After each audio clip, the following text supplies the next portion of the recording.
Wakulima wakubwa katika kaunti ya Machakos wanazidi kutumia mbinu za kisasa za unyunyizaji maji ili kuongeza uzalishaji. Shamba moja la kibiashara katika eneo hilo limeanza kutumia mfumo wa unyunyizaji kwa matone ili kukuza vitunguu kwa kiwango kikubwa. Dennis Otieno alitembelea shamba hilo kwenye makala ya Kilimo Biashara juma hili.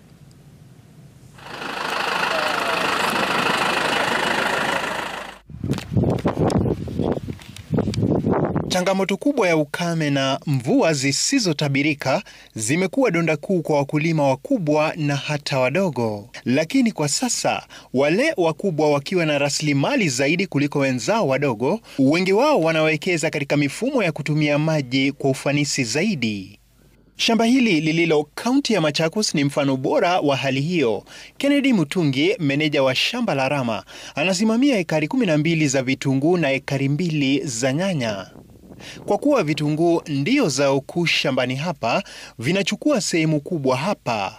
Ili kuhakikisha kilimo endelevu, shamba hili limekuwa likitumia unyunyiziaji wa matone tangu mwaka jana. Ndio is the most economical.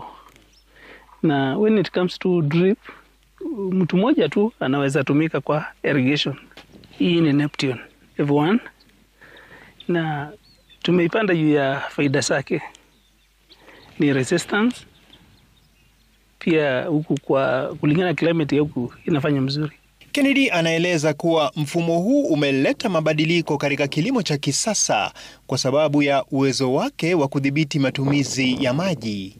Kwa kutumia saa maalum na sensa zinazopima unyevu wa udongo, mfumo huu huhakikisha kuwa vitunguu vinapata maji tu pale vinapohitaji, hivyo kuepusha matumizi ya kupita kiasi na kuhifadhi rasilimali. Tumeigawa, kuna blocks na kuna beds. Sasa tunashika kila blocks. Kama tunafanya kazi block A, tunafanya hapo. Kama ni B, hivyo. Teknolojia ya kufuatilia kwa mbali pia inawawezesha wasimamizi wa shamba kuchunguza utendaji wa mfumo na kufanya maamuzi ya msingi kwa kutumia data. Ukisha install, hakuna kusumbuana na maji. Unaweka tu mtu mmoja, inakat labor kwanza na ni efficient.